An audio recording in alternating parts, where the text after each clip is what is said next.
welcome to the Royal Rumble TakeOver San Antonio recap show. In a role reversal, I'm your host, Floyd Johnson, and with me is the braving through and very ill Dave Brown. Dave, say hello to the people. Hey, everyone. How's it going?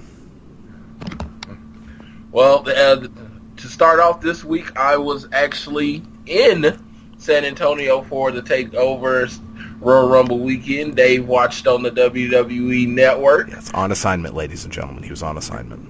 You know it. You know what? Everything I do for this show. But yes, it was a very interesting take on the week because I took my girlfriend with me, and not only were these her favorite first pay-per-views, these were her first shows, period. So how did she like it? Did she have fun? Yes, she enjoyed it She enjoyed it well. She is actually on a KFC run. I was going to actually have her chime in and let us know what she thinks from an outsider perspective. I hope she's back in time to do that. Okay, cool. I can drag on a little bit if need be. But what we're going to do today is start off with the TakeOver pay-per-view.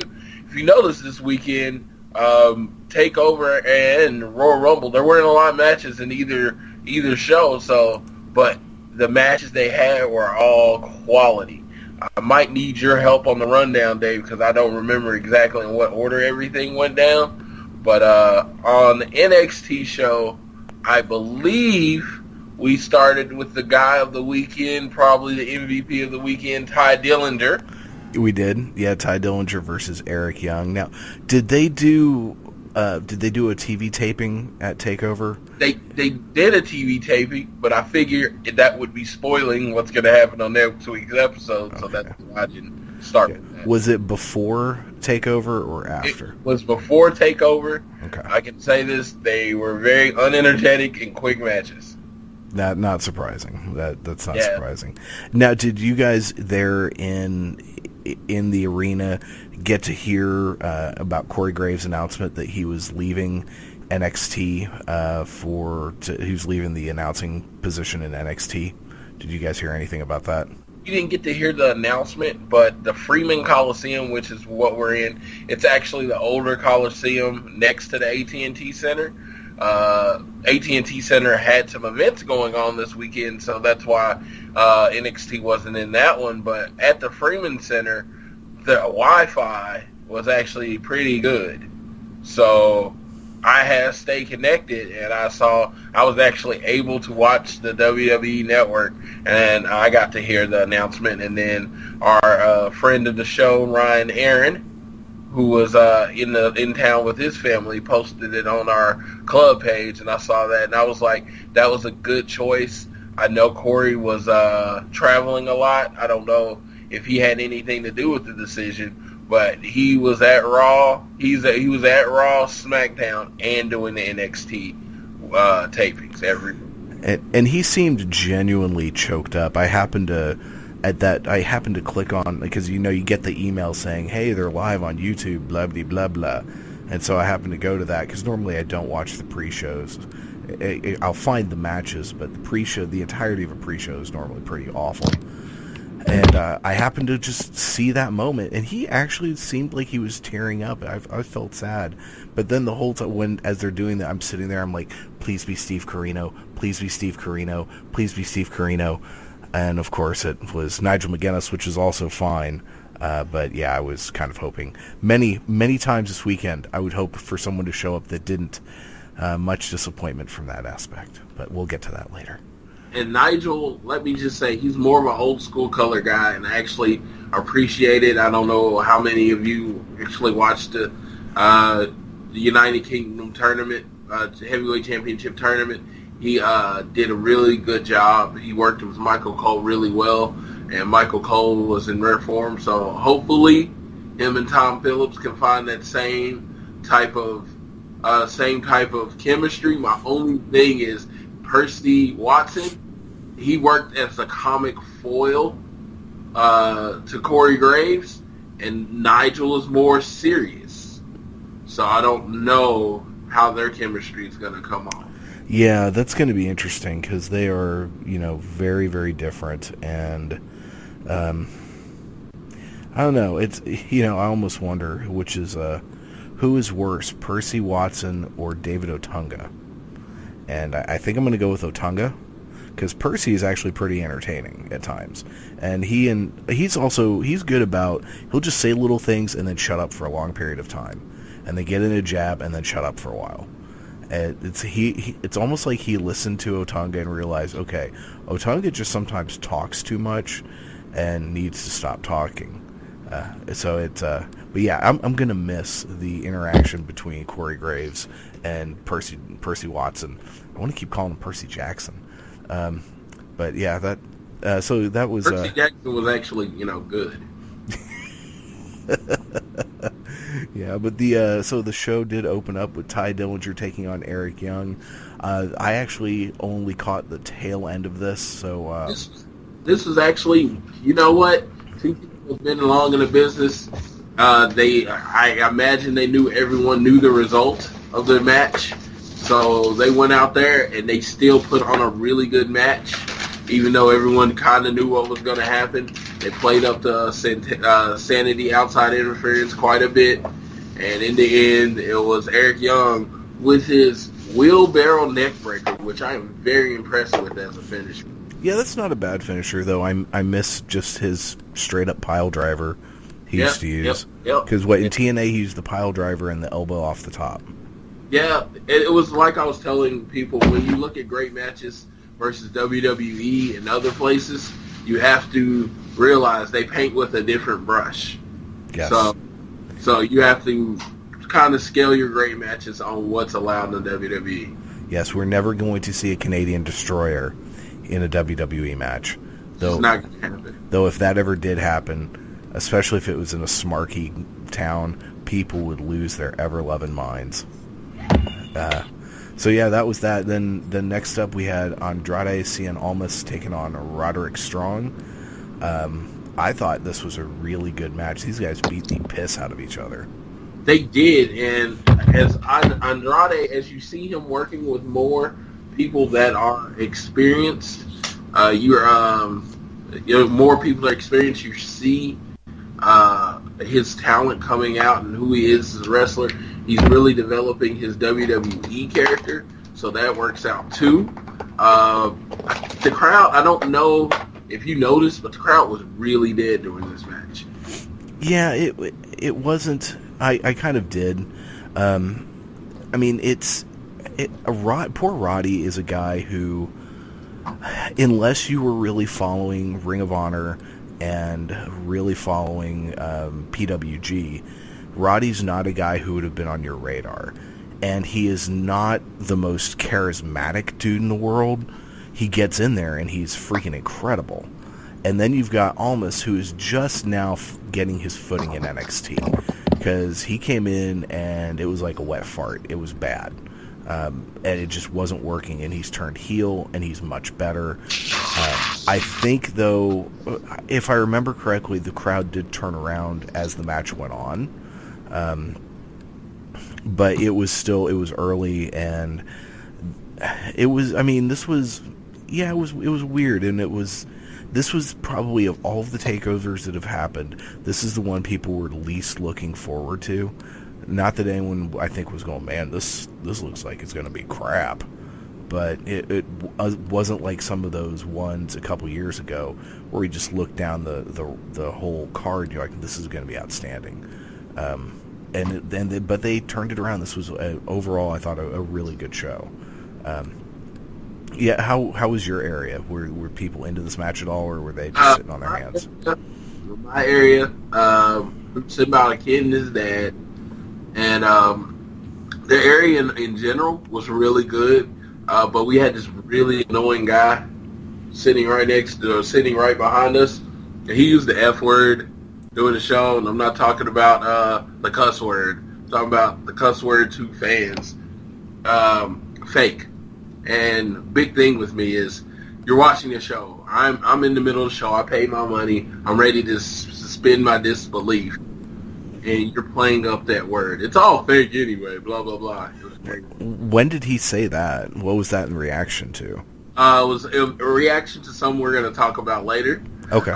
It was in reaction to the main event, but I was still annoyed to it because it was just one of those things. It was just he was trying to act smarty. Oh man, I hate that. And he didn't know crap. Like there was just other times in the match. I'll have to explain it in the main event, but I don't want to focus too much on it because I don't want it to take away from the good show that we had. All right. Well, then the next up was the tag team title match, Authors of Pain, with Paul Ellering challenging DIY, Johnny Gargano, and Tommaso Ciampa. I thought this was an excellent match. Easily Authors of Pain's best match. I mean, granted, they're going in with two of the best guys in the world, but they also had a really, really good match against TM61, also a great tag team. But this, I thought, they just showed that they could do a lot more than they've done. And I was not happy with the result, but it was probably the right result because you're still building these guys as monsters. And I enjoyed it. How about you? Yes, it was a great match. Crowd absolutely into every hit. Anytime Johnny or Tommaso did anything, they were going crazy. And then you had the fans in the room that were fans of AOP, as I call them. And it was a great show. They really showed that they could sell and that they're developing as wrestlers, which is what NXT is supposed to be used for. And I'm looking forward to them hopefully fighting Ciampa and Gargano again at the TakeOver in Orlando. Yeah, I'm assuming that's going to be, but I mean the Revival got their rematch on a random episode of NXT because they wanted to end the program. That's true. So, you know what? It does beg the question though, if they get a rematch at the next TakeOver, where do they go from there? Because I'm guessing that Authors of Pain will keep the belt. Do you send Gargano and Ciampa to 205 Live and watch the poor guys die a death with that rest of that show? Do they go up to the tag team division of either SmackDown or Raw, which I think would be a better option for them? I don't know. I think they win the belts back, personally. It would be a really good feel-good moment. I think they're going to win the belts back at that show, and I think they're going to stay down there for a while. Triple H is not. He's not been happy with the product lately, and it was a straight interview. It wasn't even just rumors. He hasn't been probably happy with the product lately, so I think he's going to try to keep people there as long as possible. People like Nakamura and Joe are going to go up mostly because they're old. You know what I'm saying? They don't have time to develop NXT anymore, but. And they don't need development. Let's be honest. But they're both in their mid to late 30s. So that being said, there is more money in being on the main roster. Yeah, and Tommaso and Johnny Wrestling still have plenty of time in their careers. Yeah, plus they kind of work more on that NXT level. They are smaller guys. People buy what they do more. It's going to be hard for them to get over on the main roster. Not Gargano as much as Ciampa, because he wrestles that kind of a physical style. But he's physical, but he's like 5'10". Right. It'll be I think those are two guys you could really build NXT around for a while, and they haven't done that since. I mean, they built around Finn. They built around Kevin Owens for a short period of time. They built around Neville for quite a while. And building around Neville was in a lot of ways, was when they had their biggest success. That's when they were really coming up, got the massive buzz. And then it continued with Finn Balor. So I could see, DIY being the people that they build around. So yeah, I would like to see them regain the belts at the next TakeOver. That would be a fun moment, and to be the ones to finally defeat Authors of Pain. And then you could send the Authors of Pain up to Raw or SmackDown, because they would fit, at least if they get to the point where if they keep improving, if we keep seeing matches like this out of them, you keep Paul Ellering with them, they're big hoss giants, those type of guys tend to do better on the main roster anyway. Just send them up. Just be done with it. And then you can do something else in NXT. And then after this match was the holy shit moment of the night. Out of the middle of nowhere, Seth Rollins shows up, grabs a mic, and calls out Triple H. And that was such a cool freaking moment, because I don't think anyone expected that to happen. It was such an amazing moment, mostly for me, because I wasn't even paying attention. They were doing the the pre-match package for the next match, and when he came up, and my girlfriend sitting next to me, as she is right now, she looks at me and she says, "Is that Seth Rollins?" And I'm going to be really honest. I was like, it's her first show. She didn't know what she's talking about. That can't be Seth Rollins. And I look up. I was like, holy shit, that is Seth Rollins. I was like, and then he starts yelling and calling out Triple H, and everybody goes nuts. Of course, the biggest moment of the night, we have both been saying, I can't even take credit, we have both been saying how NXT needs to bring more people from the main roster to keep the buzz up on their show. And a storyline with continuity. You know, he's attacking the NXT brand or attacking the NXT show and stop holding up the NXT show for Triple H. And when he comes out and everyone thinks he's about to go fight Seth Rollins, and then, you know, he does a thing, you can kind of tell that he's about to call out security. But that was just an amazing moment. That was. I when he first started doing his little finger gesture to call people out, I almost wondered, I was like, who is he, what wrestler is going to come out and act as his muscle? And but no, they brought out security. That was really, really cool. I swear that would have been a perfect moment for Joe. It would have been, especially considering he didn't get used the next night. We'll talk about that later. So yeah, this was a lot of fun. I really enjoyed that whole segment. And they talked about it all weekend. They talked about it numerous times during the Royal Rumble broadcast. So that was very cool. Next up, we had the women's title. Nikki Cross, Peyton Royce, Billie Kay, all challenging Asuka in a fatal four-way. So here's the thing I thought about this. I thought the whole thing was great. I thought Nikki Cross was the standout. My one complaint with this match is I kept thinking the moment after Billie and Peyton did that suplex through the table on Nikki, and Asuka was out on the side of the ring. Why they didn't just go into the ring and do rock paper scissors and one of them lay down and the other one make a pin? That would have. I mean, they could have done, you know, a la Jericho and Owens. We are the women's champion. It just seemed. I was like, that just makes too much sense. Why not just one of you pin the other one? Yeah, that would have made perfect sense, or at least start doing it and Asuka broke it up or something like that.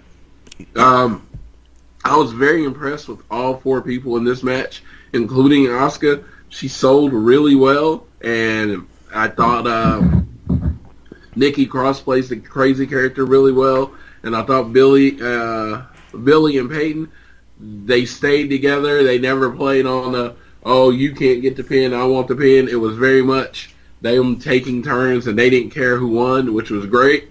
But yeah, that was what I thought they were going to do. There was this moment when Asuka was down. It was right before I think Billie did her finisher on her. I thought they were just going to do the finger poke of doom and win the title.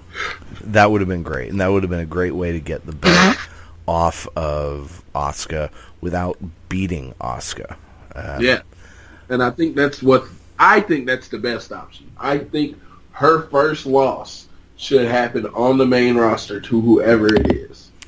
Right, and I mean, it makes you wonder in light of what's going on with Charlotte in the women's division on the main roster. Could they use maybe my favorite gimmick come Monday or sometime in the next few weeks? Charlotte, I've beaten everybody. There's no one for me to beat, and out comes Asuka to challenge her at WrestleMania. She can't, because she hasn't beaten everybody. Who? Well, Emelina. No. There's a 6 foot, 250-pound monster she hasn't beat. That's true. That is true. They'll do that first. Yeah, she hasn't beat her. Yeah. Now, if she would beat her, then I can see them doing that kind of thing. Yeah. Oh, yeah. So I was thinking we're going to build on that a little bit later. And I love how we set up things for the rest of the show. But Nia Jax is yeah. Yeah, we'll get to her. We'll get to her in a little bit. Then we had the main event. Bobby Roode challenging Shinsuke Nakamura for the NXT title. I liked that both of them had cool entrances, but they weren't super over-the-top cool entrances. I don't know about Bobby's with the 6 women, and it was very Ric Flair-esque. It was, and he does a great modern-day Ric Flair. I just like the one where they had the last time in Canada when they had the choir there singing. I thought that was a little cooler, myself personally. But yeah, this was, I will say, this match, in my opinion, really over-delivered. A lot of people have talked about Nakamura, with the exception of his match with Sami Zayn, has just kind of been going through the motions and really just relying on the fact that he is super charismatic and he can just do his few signature things and dance funny, and he is super over, so he has no need to put in a ton of effort. And a lot of people don't see Bobby Roode as an in-ring technician, but I tell you what, this match was really good, I thought.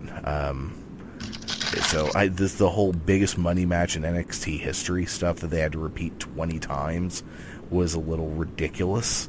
You didn't hear that on the commentary. They kept doing that over and over and over. And it's like, shut up with us already.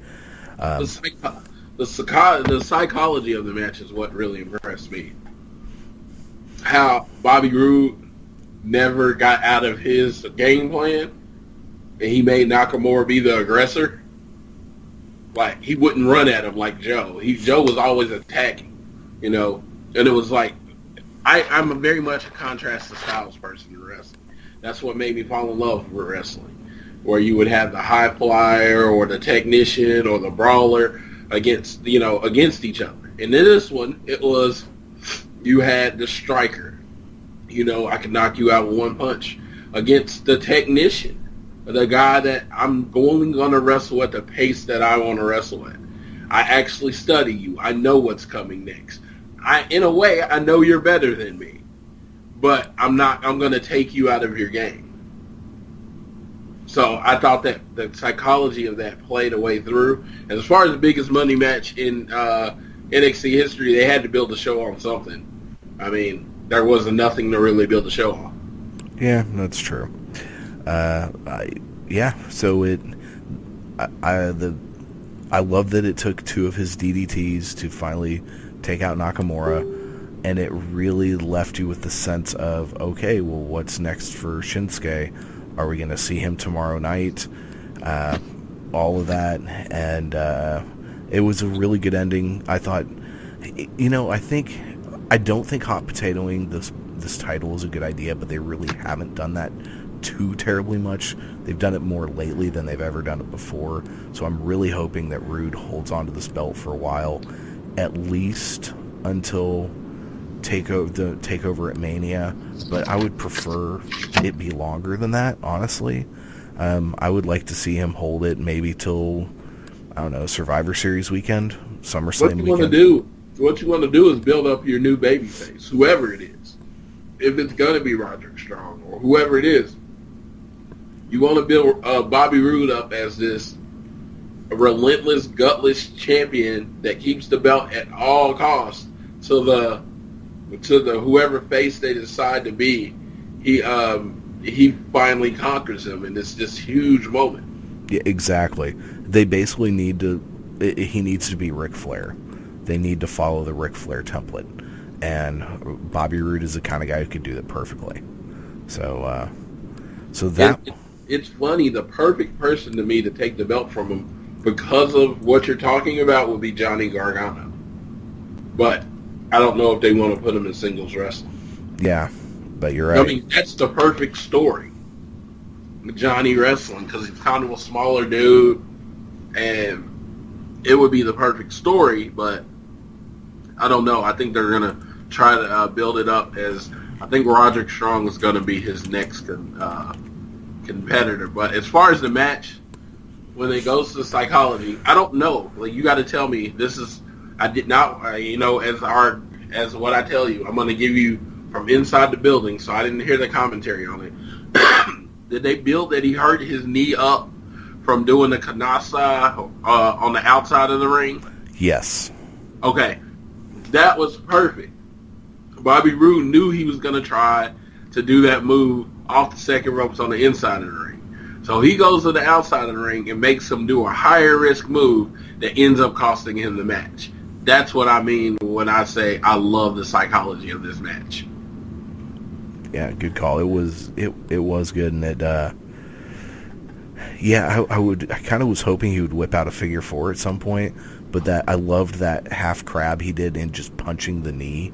That Rude was doing. That was nice. It was a little subtle thing, but it's the kind of thing you would actually do in a fight. Yeah. You wouldn't just put on your move and hope it works. If it wasn't working, you would keep trying different things. Exactly. That was TakeOver San Antonio.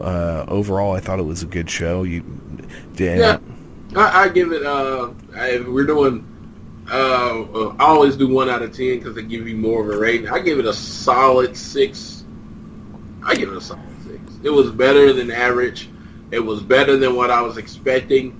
And you had a championship title change. There'll be multiple. You had 2 championship title changes. And it was just a really good show. So I was very happy with it. Yeah, I'd probably give it a 7. Okay. Give it a 7. So that was TakeOver. The girlfriend she actually left, but okay. She said to say this was her first wrestling show, if you understand that. Yep. And for the people out there, it's like ever. So she was with me. And she loved the energy of the crowd. Our seats were perfect where we could see the whole show without, turning our heads or anything like that. Nice. So she's really happy. A lot of yelling. She did want Nakamura to win, though. Yeah, I think most people did, but Rude got a good reaction, and they pulled off a great match. So that's more than anything. At the end of that one, I think people were just happy that it was a really good match. Okay, so that takes us to the Royal Rumble. Now, on Sunday morning, you got to meet a certain phenomenal gentleman from Georgia. Yes.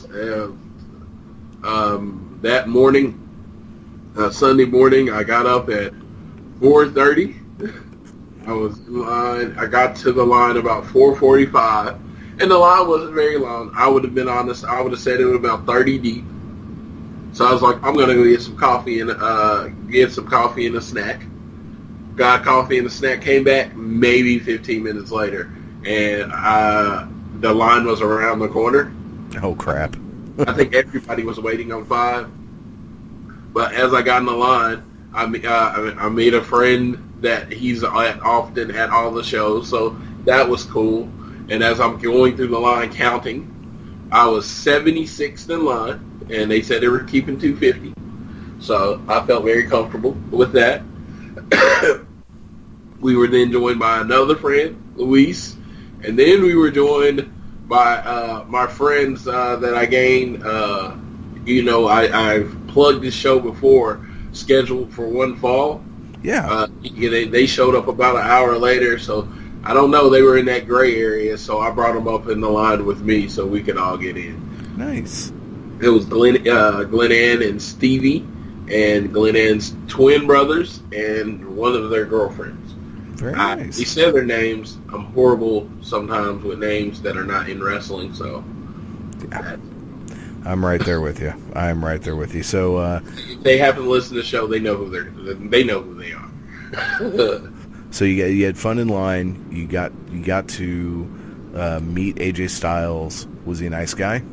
AJ was very nice, and the guy that was right in front of me, he actually met AJ in Galveston, Texas, and he bought a Bullet Club shirt, the AJ exclusive Bullet Club shirt. Like, it had blood on the Bullet Club, and it had P1 on the sleeve.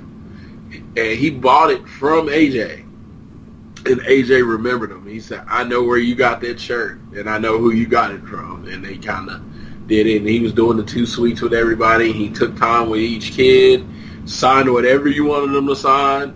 I told him I saw him back in Nashville, TNA days, and he was like, that's really cool. That was a long time ago. And I was like, yeah, I'm a long-time fan. And so it was just, he was everything everybody's ever said about him. I don't know. I feel like it's genuine, but if it's fake, he's the best actor ever. He seems like just a really down-to-earth dude. Yeah, he knows he's good at what he does, but for some reason it comes off as he doesn't think he's like super. He doesn't think he's any better than anybody. Yeah, I get that vibe from him too. So you guys get to the Alamo Dome, and how was the Alamo Dome? The Alamo Dome, man. Let me just say, this is one of those moments that comes from being a wrestling fan. You buy these tickets at the show, and you try to gauge it based on the arena that you're talking about, but sometimes you think you have better seats than you do. Well, the seats I got in the Alamo Dome, which were in the 100 section, but they were towards the back, which is normal. Well, the Alamo Dome goes a little deeper than anything I've seen before. So we were basically under the club level. It was like really, really dark. And it was really far away. Let me just say that. Oh, no. It was like, let me just say that. It was like I could have probably saved money and got up to the 200 section towards the middle and had a better seat. Oh, crap. So that stinks. But you're buying arenas for the first time, and it's like, if you don't want to, you can sit in the same section, same seat every time, but it's gonna cost you. And it was like the difference between one ticket in the section that I kind of wanted to sit in, I bought 2 tickets. So I made it. When you're going through your year, you got to make fiscal, responsible decisions. So I made a fiscally responsible decision, and yeah, it was not the greatest seat ever. I got some good pictures. I don't feel like I missed any of the show because I got to see everybody come in, but it was still annoying. Okay, nice. But it stinks that they weren't very good seats, but hey, you were there, and it was a learning experience if they ever do anything in Alamo Dome again, which they're going to do something else in Alamo Dome. Very cool. Now where you guys were sitting, could you see all the Trons and everything? So at least you could, see what was happening. Okay. Yeah, we saw the Trons. We could see everything. It was just like the in-ring action we more watched on the screen than in-ring. It was just that far away. Okay. Yeah. So we saw the entrances. And you could see a good job of the reactions of everybody. I'm gonna upload my pictures later, to the to my page. But it was like you saw reactions. When Bray came out, you could see all the fireflies. It was like I said. In the essence, it could have been a good show. They actually had a binocular rental, and it would have been funny having binoculars be in the 100 section, but to me, that would have helped me see the actual in-ring action in the ring. Yeah, that's really smart. Binocular rentals. Now, what is the Alamo Dome normally? Are they the home of a football team, or they are? Actually, I don't think they're the home of anything. Okay. They're just a big-ass stadium. The NXT Center is where the Spurs play. Okay. But they do a ton of events at the Alamo Dome. But Cool. I don't think they're the home of any actual particular team. They could do football there if they wanted to, because it's huge. Like, they did 52,020, which was good, and there was a lot of empty seats. A lot of empty seats. Like, Really? in my section where I was sitting, the 3 seats to the left of us were completely empty. So me and the girlfriend, we got to kind of spread out and relax. So that was good. Let me say that was amazing. Room at an event is at such a premium. That was the amazing part of that seat. Nice. Well, that's good. So they touted that there was 52,020 people. Do you think there was actually 50,000 people at this event? Yes. It was just, where people didn't buy seats or where brokers couldn't sell seats, you could tell. Okay. There was rows. I mean, we could have moved up a little bit if we wanted to, but I wouldn't have traded 10 rows for the amount of, I wouldn't have traded 10 rows for the amount of space that we had. Very nice. Well, let's get into the card. Now, I actually did watch some of this pre-show, and there was a moment, and I know you guys probably didn't see it, but during some of the backstagey stuff, they just buried Sami Zayn. I mean, it was so bad, and I know you do not like Mr. Zayn, but it was just, the whole time I just kept thinking, who did you piss off? Who did you make so angry that they are going to just make you look like the biggest geek on the face of the earth, and not like cool geek, like Eddie Deason in Grease geek? It's that bad, and it just made me sad. Could you break down the segment? How did they make them look like a geek? So it's Stephanie, who is just wonderful at breaking anyone down. Then you had it was Stephanie, Mick Foley, Shane and Daniel Bryan in front of the little hopper thing that they spin. And Sammy came in, and he was the first person to pull out a ball to see what his number was, and he couldn't get it open. And they're like the plastic eggs that, are like Easter time that you can just pop open thing. And Dean Ambrose came in and picked out one, and Zayn couldn't get it open, and he was like, "Do you want me to open that for you?" And Zayn was like, "Yes, please." It was just, it was so bad. It was, I think you would have even hated it. Actually, you might have enjoyed it. But it was terrible. But then we had 3 pre-show matches. There was the 6-woman tag team match where Naomi got a clean pin on the NXT Women's Champion. I figured that they would give Mickie James a big win for this, but nope. They went with Naomi. They got to build up their next face, man. Yeah, true. I don't see. I'm assuming she and Alexa will probably have a match at Elimination Chamber, but I don't foresee them taking the belt off of Alexa Bliss anytime soon. Yeah, she's on fire right now.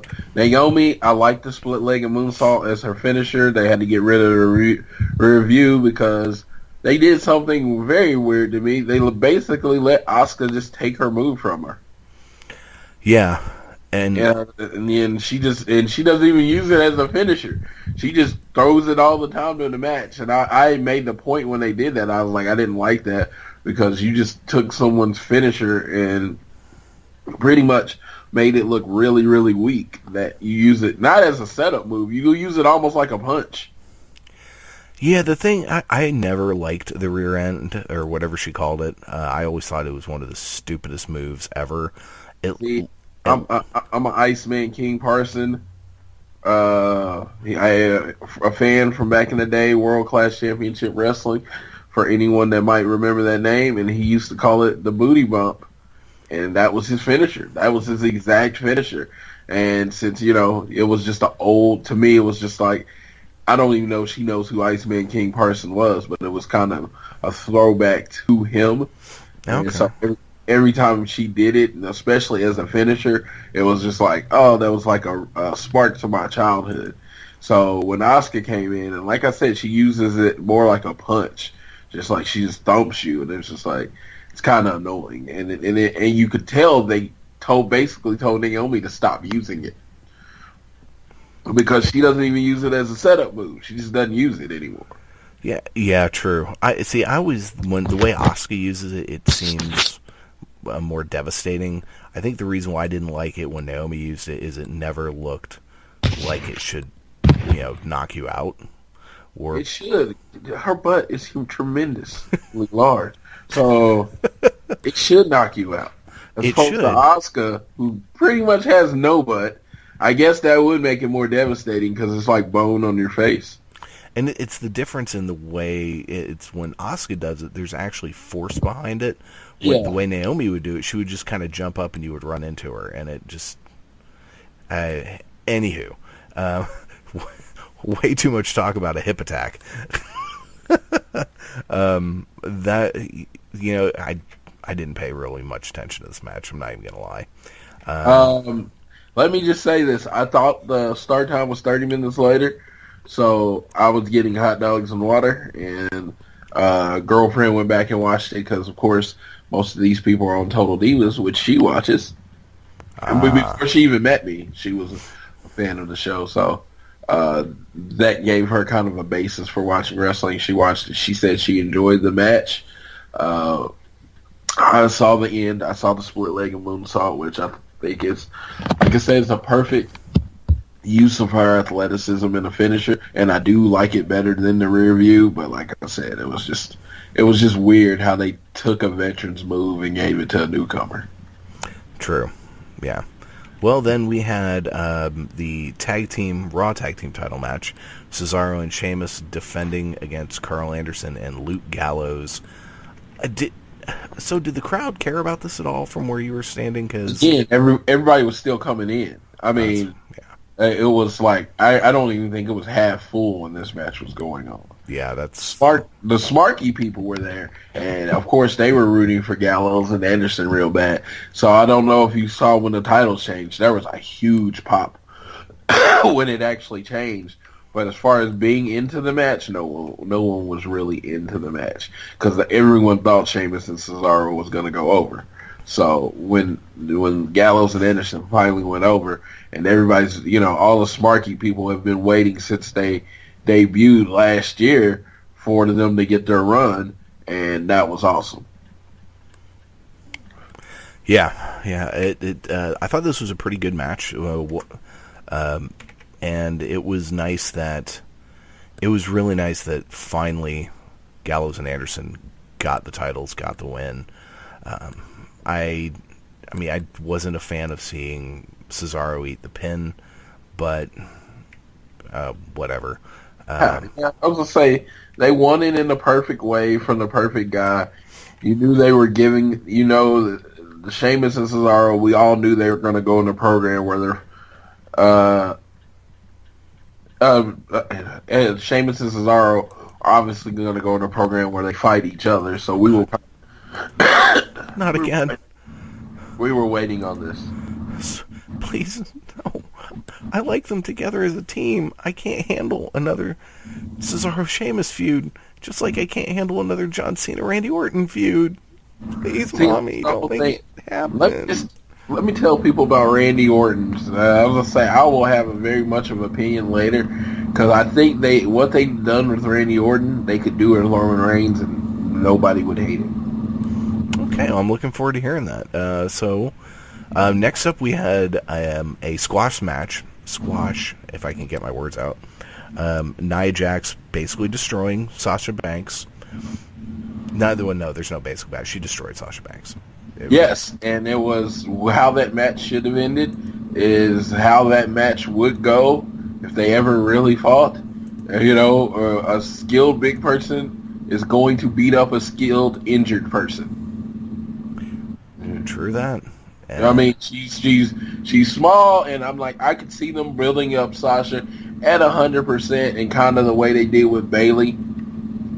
And, and she ends up beating Nia, which I will cheer pop. But when she was still playing up the injury, I'm like, there's no way Sasha should win this match. And it was perfect because Nia took advantage of the wounded animal. Hopefully Sasha plays up the I don't know where I'm going in this kind of world type of situation. And hopefully I would like to see her debut on SmackDown. But if you're knowing the WWE, hopefully she comes back as the conquering hero to beat Nia Jax. Yeah, I mean, at some point she needs a heel turn, and she needs to be the boss character, like really be the boss character. And if they need to do that on SmackDown, then great. But something's going to have to change with that.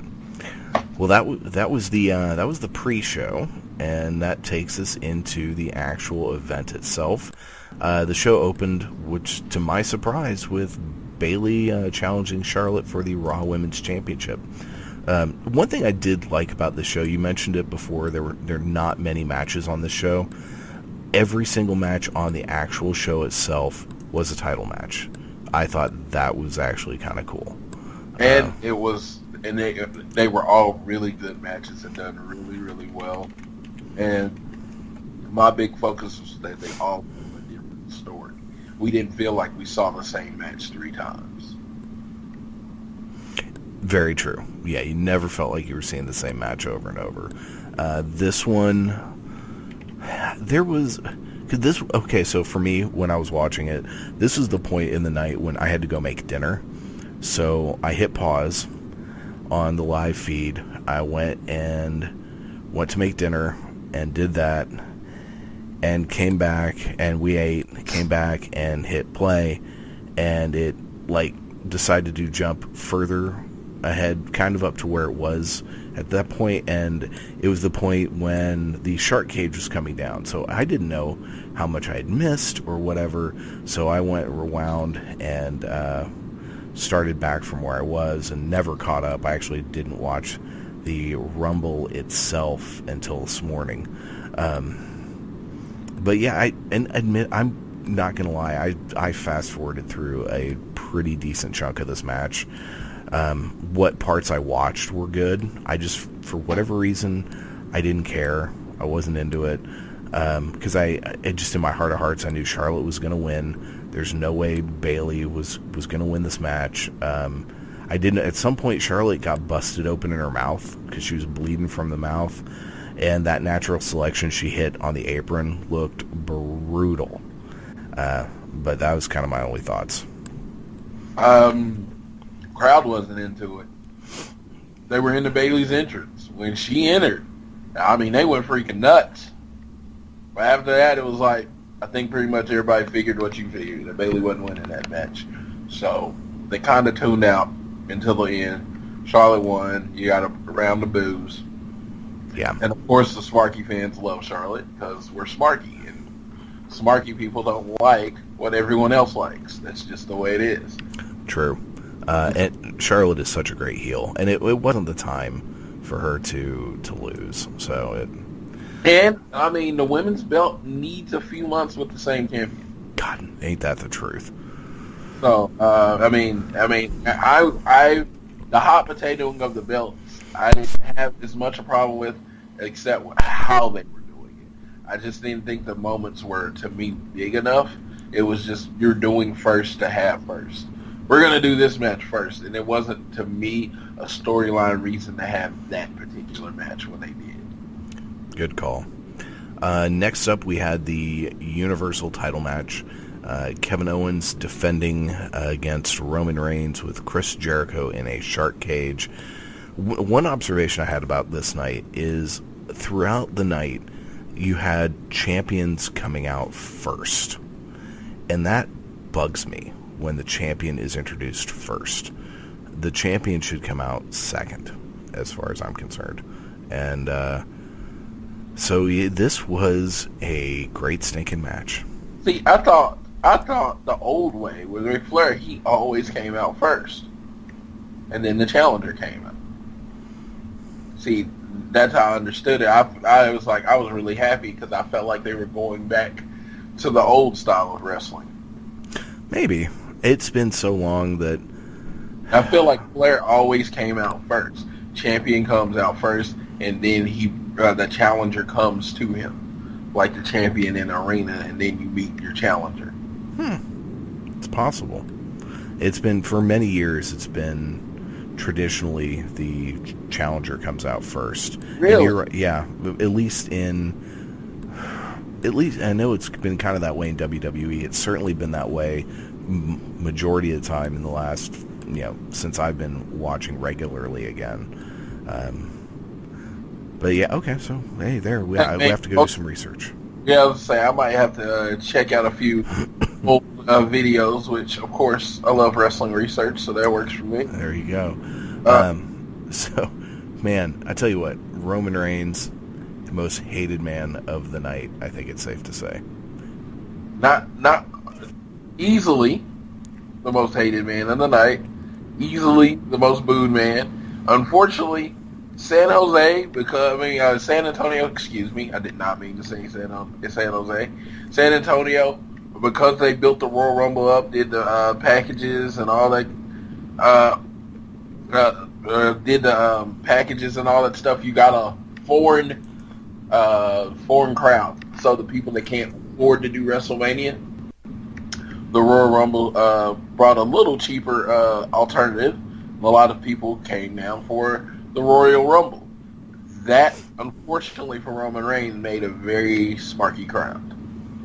And smarks hate Roman Reigns. Oh, they do. But anymore, it is almost every time he comes out anywhere, it's Boo City.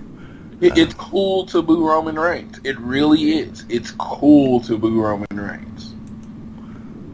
True. I mean, yeah, it's more of, I think a lot of people that are there and don't know a lot about the wrestling and they're kind of looking for the cues from the people around them, they're booing this guy. Yeah, I can see that. This match I thought was excellent. That the spot of the night I think was easily the frog splash off of the top rope through the table. That was awesome. And then Braun Strowman came out and killed Roman Reigns, which was great. It was like he came out, I was like, oh, I guess he's turning babyface now, because the crowd loved it. And that choke slam onto the table, and the table didn't budge, and Roman's head looks like it just. Yeah, I don't know if you've seen the clips, but when Strowman did that choke slam, Roman basically landed kind of on the edge of the table, and I saw that part. And his head looked like it hit one of those monitors. So obviously he wasn't concussed because reasons that we'll talk about later. But that looked painful. I hated that he took a Superman punch with brass knucks and kicked out. That was ridiculous. Yeah, and everybody's like, that's just that was just horrible. It was like, that was a great spot, a great moment, a great something that they could have used at another time. You know what I'm saying? As the finish of a match, that's the perfect spit into Roman Reigns' face. But Kevin Owens makes him look really weak. Like, really weak. Like, strength-wise. Like, most men with brass knucks on could knock out another man. He's supposed to be a professional wrestler, the prize fighter, and you're saying a jumping punch straight to the face with brass knucks on does not knock that guy out. Yeah, it was bad. Yeah, and I mean, he pretty much took everything. I mean, the bullfrog splash, the punch, every big thing Kevin Owens had. He did not kick out of the pop-up powerbomb, which I thought was pretty funny, that out of all the moves that he tried, that wasn't one of the ones that he tried. So thank God. I think they at least saved that, saying that was they made that move special, which is funny because if he would have pop-up powerbombed him and pinned him, I would have been like, so a powerbomb hurts worse than brass knucks to the face. Yeah, that would have been confusing. But the way the match ended, I mean, this is how they built Kevin Owens this whole time as a champ. He is the despicable champion that can't actually win. He always needs help to win. Even it was Triple H, helping him get the title, Jericho helping him keep the title, and this time one of my favorite guys right now. I mean, I am big on him right now. I mean, like as far as this weekend, for the WrestleMania weekend, my whole goal in Access is to beat Braun Strowman because, oh my God, he's such a beast. He's so believable. He is. I wouldn't say, as far as the mystic part, he's not the new Undertaker, but as far as a size of a man that can move, he's what we wanted Big Show to be all those years. And he's kind of got that little Undertaker-esque to him where it just takes a tremendous amount of beating to pin him. I love what they've done with Braun's character so much, and him just decimating Roman Reigns. And it's like, I know you were trying to make him come off as the heel, but you really kind of turned him face, as you said. It was kind of weird, and that was a perfect way for it to end. Kevin Owens with his arm barely draped over Roman Reigns and having to be carried out was just, that's the character. If you're talking about continuity and storyline, that is the character they have built for Kevin Owens. Exactly, and the only positive thing is at some point when they turn him babyface, and he gets fed up of not winning on his own and then becomes a face. Whenever he does go face, it'll make it that much more rewarding. So now that it's becoming a gimmick part of it, it's not as irritating. So yeah, now at this point, after Strowman comes in and destroys Roman Reigns, in my head I'm thinking, okay, so this is leading to a Braun Strowman-Roman Reigns feud. Okay, good. That keeps Roman out of the title picture. I'm happy with that. Roman needs to stay as far away from the title as humanly possible. Well, we'll get there in about 30 minutes. Next up, we had Neville challenging Rich Swann for the Cruiserweight Championship. And unfortunately, 205 Live is dying. Oh my God. Rich Swann got a little reaction. A little bit. It was just from being there. What did people was this the point when they were like, I gotta take a dump? You would have thought the show was over. That is the only way I can describe it. Out of the 50,000 people, I'd say 26,000 people decided to go get something to eat or go to the bathroom. And it was the worst time if you were someone that actually needed the bathroom or were actually hungry, because the lines would have been packed. No one cared about this match until Neville won. Man, that is that stinks. Well, to me, I think the great point of you having a network, as in the WWE network and everything, if you put on great storylines and great matches, which they are doing as far as the great storylines, the matches will come, you will build a following. You cannot cut the cord because you have to. I'm pretty sure NXT, when they first had it on the network, wasn't the most popular show. You have to build a following. You have to let it build. And it's like, it's your channel. So you're really not losing money putting the show on. You're already doing the show. Just let the I feel like you should let this, I think people should let this happen, not just get on with hating on it already. Yeah, I agree. They need to give it time, but they need to start doing it in different venues. They need to stop recording it after flipping SmackDown. When people are tired, they need to put it in small arenas. And this is something that over on Sunday, I was a guest on Express Talk from the guys over at WrestlingExpress.net. Michael, who was a guest on this show a number of times, he had me on his show. And as soon as I get links for that, I will be sending them out. But something we actually talked about 205 Live, and I mentioned how you have often said that 205 Live is kind of, between 205 Live and the Cruiserweight Classic, they're trying to basically out Ring of Honor. And my response is, well, let's actually put this in buildings that Ring of Honor would run. Let's put this in small arenas, give it its own crowd, and let it have its own entity, its own thing. You can still do stuff on Raw, but you got to do something else. Get these in front of people that actually give a poop. Because right now, no one does. And it's a shame because Neville is doing some of the best stuff that he's done, easily the best stuff he's done since he's been on the main roster. Some of the best stuff he might have done since he's been in WWE, period.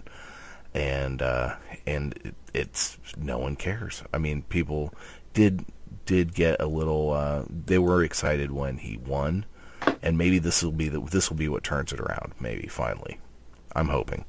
I mean, they built the NXT brand on his back, so maybe they're going to build up 205 Live that way. Good call. Good call. Well, that then takes us to what I think we can pretty much agree upon is the match of the weekend will probably be in consideration for match of the year discussions. AJ Styles defending the WWE title against John Cena. And so the only thing for me that detracted from this match, and you didn't have to suffer through it, is David Otunga was giving John Cena so much head throughout the entirety of this match. It was ridiculous. I swear to God, he must have swallowed at least 10 loads. It's like, dude, can you please stop having this guy's balls dangle on your chin. You need to shut your pie hole. This is annoying. It was awful. Awful. Can I say it was bad? Because it was bad. Well, let me say this. I am very glad that I did not hear that, because I can honestly say this was the best. I mean, I don't know if you've seen my post. I don't like John Cena. I don't hide it. I don't question it. But I always consider myself a wrestling fan first. So about this match, this was a great wrestling match. Great. It makes me, it actually almost pisses me off, because I had to sit through years of mediocre John Cena kind of calling it in. And now I'm getting these matches with him, especially with AJ Styles, Kevin Owens, over the last 2 years. It's just been a great match after great match after great match. And it's just like, you can't say John Cena can't wrestle anymore. It's not a fact. John Cena can go with anybody in this world, because he can go with AJ Styles. They told a story. I mean, the wrestling psychology in this match, the actual moves performed, no botches. They told a story. They told a perfect story. If you're going to give someone the tie match, you're going to give someone the tie with the Nature Boy Ric Flair, the record I felt like should never be tied or broken. That's the match to do it with. That was it. That was it. You couldn't have made a better match than that. And John Cena took it to his highest level. And I don't know if it was AJ Styles. I don't feel like AJ Styles were carrying him through the match. I felt like John Cena sold just as much, and he was there move for move with him. Yeah, and I think this is something you've even mentioned before. John Cena is the kind of guy who said, you put me in there with a really good wrestler and I'll give you a good match. And this, and I'm not a John Cena fan either. I thought, I'm not a fan of the guy.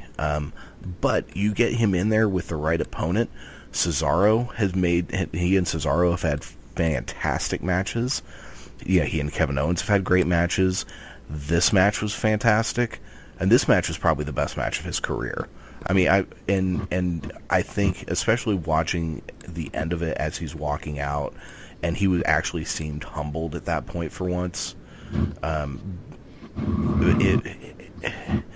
It was just, I don't know. I don't know if some of it was they said to themselves, we need to do something on par with what Kenny Omega and Okada did in New Japan at the Tokyo Dome.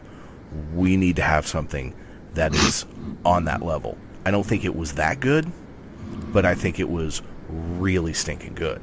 I feel like it was a 5-star match on its own, but I wouldn't have put it in the greatest matches I ever seen, like Omega and Okada. Exactly. I think, but like I said, I've always said this. I said this at the beginning of the show because I was actually leading to this. The WWE paints with a different brush.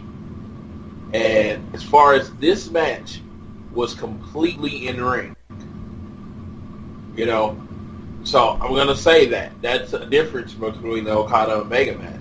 This was a wrestling match. This was a complete wrestling match with people trying to do whatever it took to win the match. So it was great. I was happy. I was happy with that match. I was happy with John Cena. I can honestly say maybe we're getting into it where every time he performs with someone great, that number's getting higher. So I'd say maybe 10 times. But yeah, it made me even bigger AJ fan than I was, which I think that's a really hard thing for me to say because I didn't think I could become a bigger AJ fan. But to your fandom, I love you so much because you're making me not hate John Cena. And that's a big thing. If someone is so good that they make you not dislike someone you've disliked for years, or they make you change the way you see somebody else, then that is the mark of someone truly doing something special in the ring.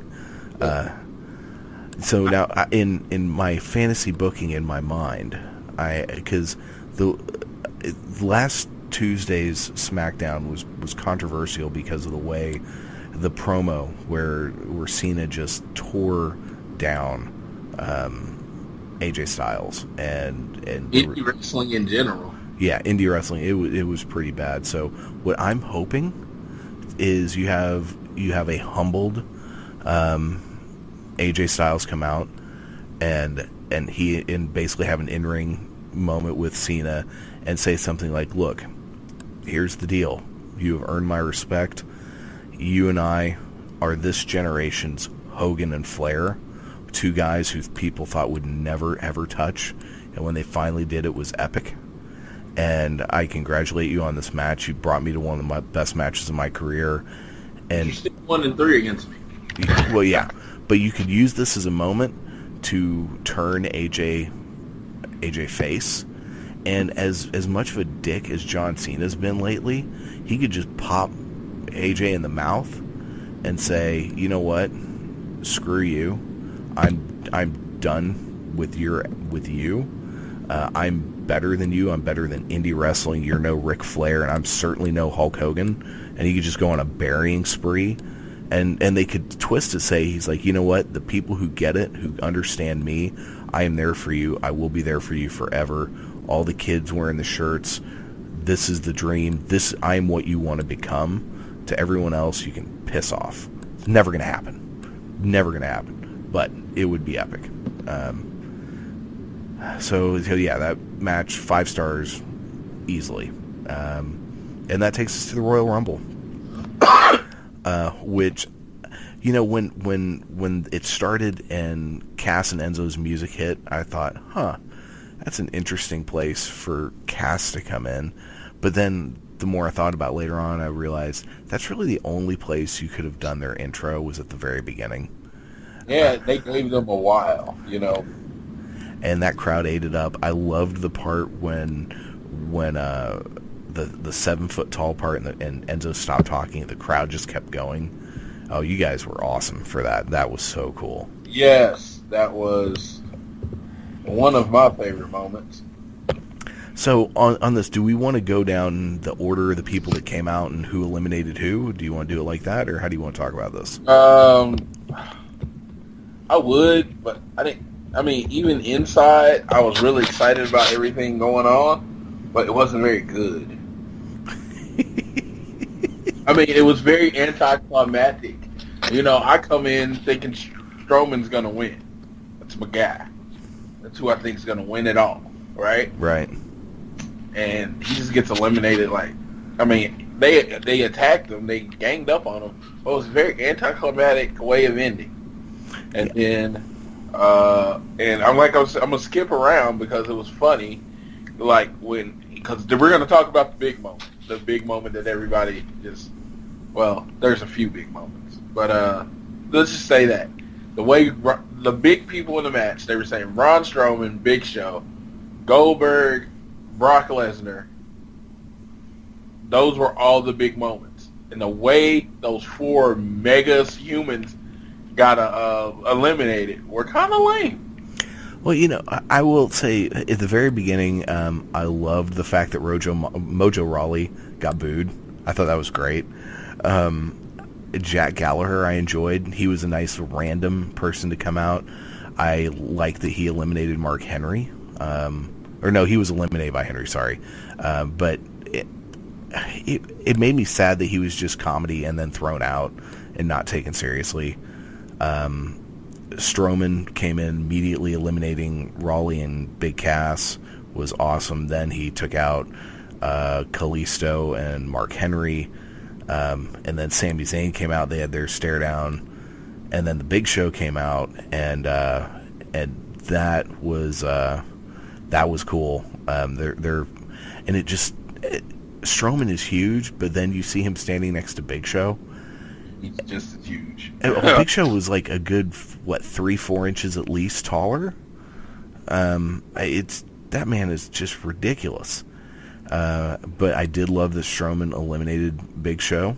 And the best part of the entire Rumble, Ty Dillinger coming out at 10. I loved it. I mean, I think most of us were calling that, hoping for it. And I love that the crowd, as it was getting, right after Big Show came out and it's getting close to that, the 10 chants started. So, yeah, that was... I think that was the biggest pop of the night. It doesn't even feel close but when that 10 started, everybody jumped up. And it's one of those moments where you tell the fans don't know what they want. They wanted Ty Dillinger, and they wanted him to come in at 10. And they showed appreciation for him. That place was shaking when it's at 10. It was like, wow, yeah. That was cool. Everybody was doing it, and then it was just... even the people that didn't even know who the guy was, the Lemmings, they started doing it too. It was fun. In fact, I don't even know why I'm chanting 10, but 10! We then had that really cool moment with Ellsworth comes out and doesn't get in the ring because he's terrified, and then Dean Ambrose cons him into getting in the ring, and he just gets immediately thrown out. I liked that. I like how he threw him, and Dean Ambrose, he was throwing him at Dean Ambrose, and Dean Ambrose moved out the way. So James Ellsworth hit a flat bump about I'd say at least 10 feet in the air, just straight on his face. Yep. And I was like, that was kind of like Dean Ambrose getting his revenge. You know what? I caught this today on her Instagram. Carmella was wearing pants with James Ellsworth's face all over it. I thought that was kind of cool. Oh, that's fantastic. I really like the two of them together. I'm enjoying that. What else? So then came out Baron Corbin, and then Ty Dillinger was eliminated by Braun Strowman. Met with Howdy Boos. San Antonio was not happy to see the Perfect 10 get eliminated. But he was in there for a little while at least. I loved the way that Strowman got eliminated, I will say, because it was fitting. He ate a haluva kick, and the way that happened is it made Sammy look strong, because if he had not been hit with that kick, then Corbin wouldn't have been able to eliminate him. And Corbin just was like on the other side of the ring and just so much speed, so fast, and knocked him over the top rope. I thought that was I actually did not mind that. Yeah, it gives Corbin more to brag about. He didn't win. Right. But so let's go through this next part of the match. Is kind of a slow part. We had coming in. We had Kofi, then The Miz, Sheamus, Big E, Rusev, Cesaro, Xavier Woods, Bray Wyatt, Apollo Crews all came in, and no one had been eliminated yet. Then Cesaro and Sheamus eliminated all of New Day. And Kofi did his I'm not going to get eliminated spot by damn near impaling himself on the ring post. That looked like it sucked. And I also love the part where Xavier and Kofi were on the apron and they were holding Big E's hands and he was keeping them from falling. I thought that was a cool little spot. Not one of Kofi's better oh my god, I didn't get eliminated moments, but it was still pretty cool, I thought. That was cool, and they played well there. But he's getting older, so. Yeah. And then as soon as that happened, Sheamus and Cesaro were taken out by Jericho, who spent most of the match laying around. Because he just kept getting hit, like one right after another with big finishing moves, and he would just lay out. He was just chilled for most of it. Let's see, what happened next? Oh, then Randy Orton came out next. He handed out RKOs like crazy. We then had Dolph Ziggler come out. Luke Harper came out. Apollo Crews was eliminated by Luke Harper. Then Luke Harper clotheslined Bray with like a massive clothesline. So do you think this is the end of the Wyatt family? Do you think it's just continued strife within the Wyatt family? I'm going with continued strife. I just think, Luke was like, pretty much, how did you pick this guy over me? Yep. That kind of moment. And it was just like, how could you do this to me? I've been the one that's always been there. Agreed, yep. And then, this is when things got real. This when shit got real. Brock Lesnar came out, and he F5s, Germans. He threw out Ambrose and Ziggler. Then Enzo Amore came out, which was honestly a waste, because he came out and just was immediately thrown out. They could have done this. This is when the cracks in the plan really start to show. We then had Goldberg came out at 28, and was immediately made to look like a bitch by. Or no, wait, I'm sorry. Getting this changed around. He just took out Brock Lesnar. Just like that. Brock Lesnar is this unstoppable monster who we all think would kill all of us, and a 50-year-old man. Yep. Just eliminate him. No problem. Yeah, but granted, he's a 50-year-old man that also looks like he would kill you. See, and that's the whole thing. It's... Oh, man. My relationship with Goldberg is one of those weird ones, to say the least.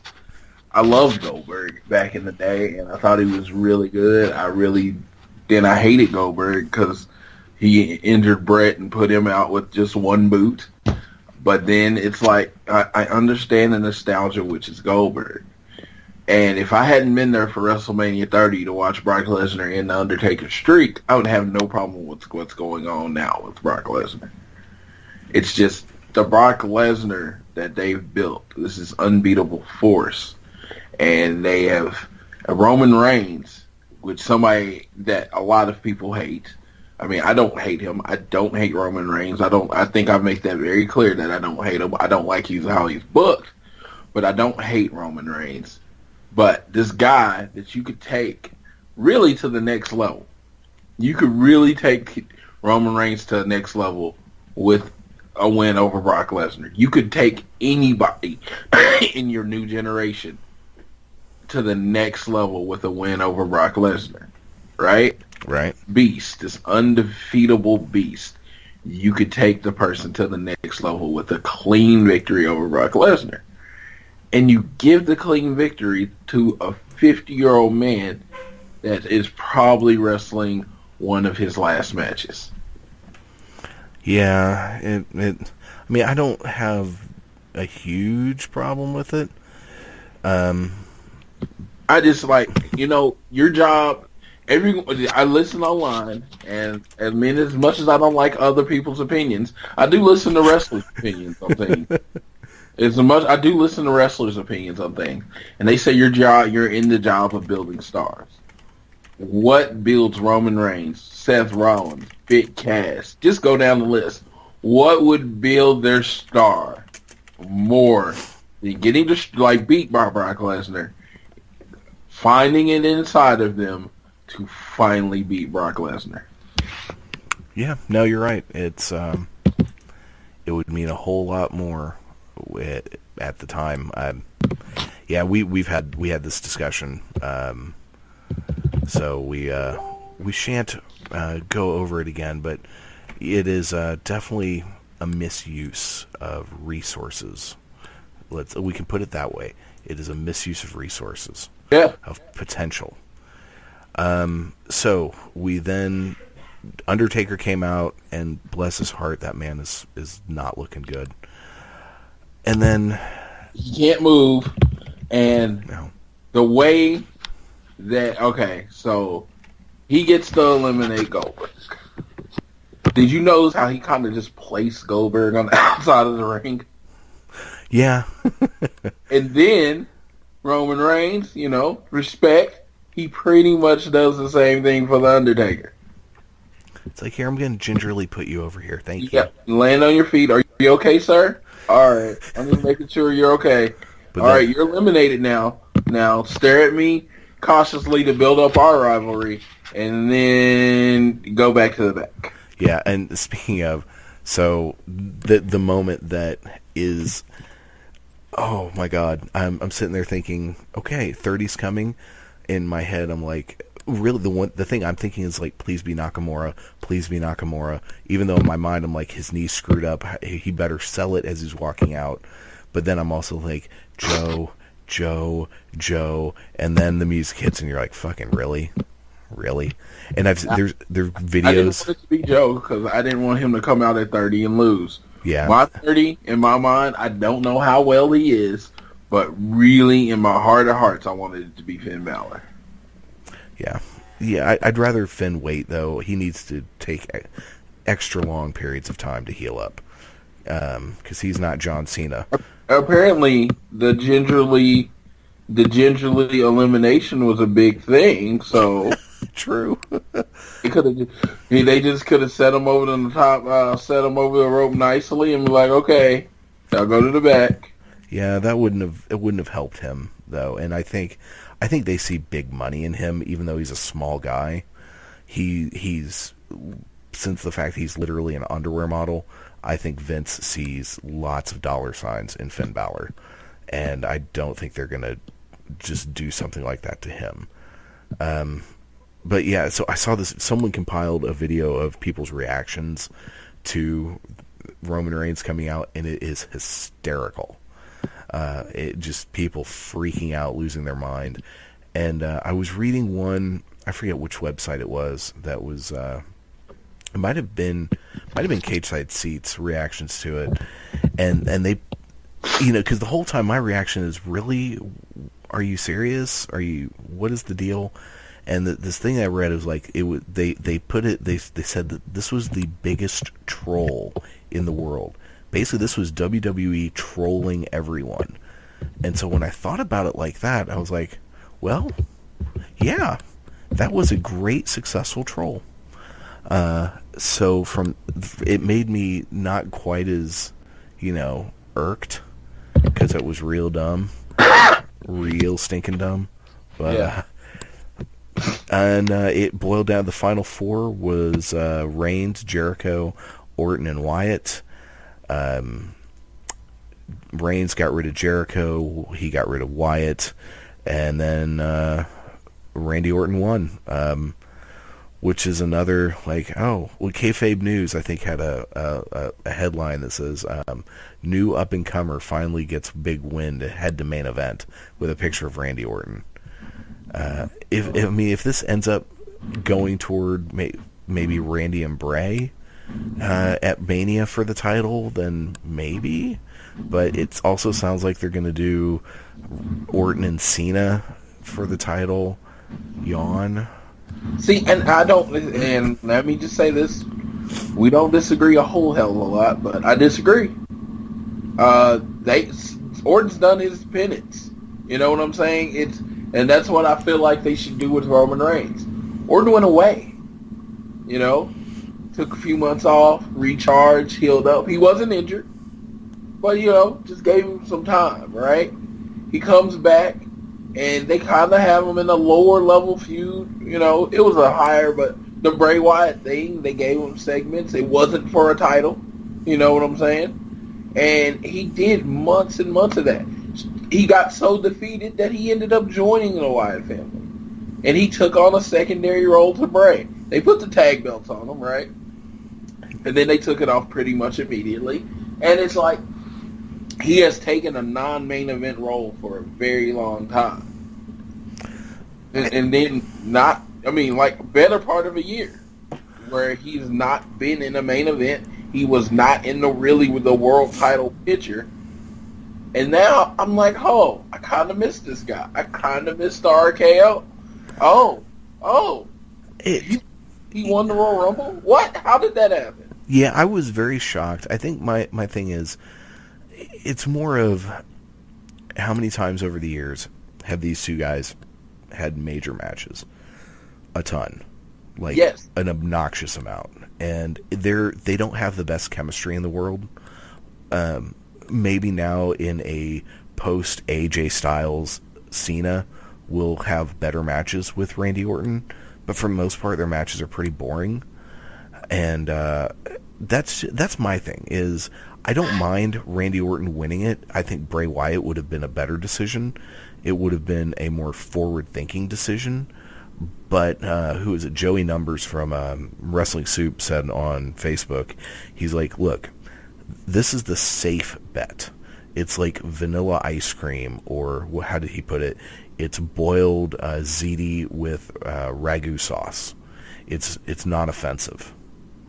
And I'm like, oh, well, I guess if you're going to go for the let's not, try too hard, safe bet, then yeah, these are two proven commodities. They're two names.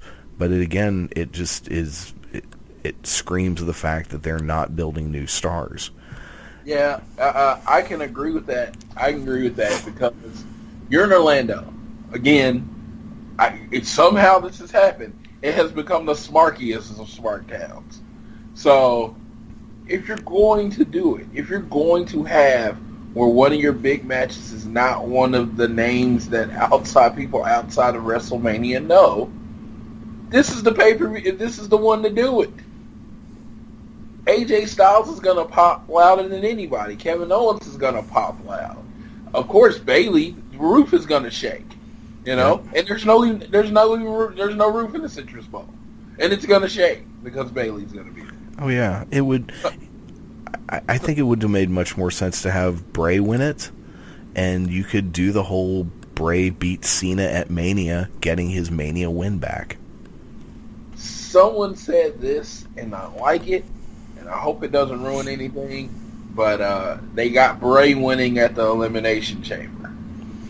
Yeah, that's what I keep hearing as well. And then they got Randy and Bray in the main event. That's too much continuity, and that makes too much sense for the WWE for that to work. So it probably won't happen. Yeah, what I see happening is Randy going against John Cena, Randy beating John Cena, and they using that as a way to finally give Bray the world title. I'd be okay with that. I mean, but they're not going to give him the world title at WrestleMania. Yeah, I don't know why. I would love it, but that would be great. And it would be different, and I think the place would go nuts. But because Bray Wyatt's money, man. I mean, you would think who in their right mind would think a tubby white guy with dreadlocks would be that much money, and he is. But he's very much money. And that's it. That's the show. So he's very charismatic. Yep. But yes, the show. Let me just say this: when Roman Reigns came out at 30, I don't think anyone that wasn't booing, and it was just like I said, it was just the same thing, air coming out of everybody, and the fact that it was Roman Reigns too. But yeah, as far as the show, great show. I give it a solid B+. The Rumble sucked. We got to get out of here. So we will upload this later. You can catch us on Around the Ring on Facebook or Twitter, or we send out the link occasionally. What's the website? Is it Spreaker? All right. So, Dave had to go. He's got to answer the door for his electrician.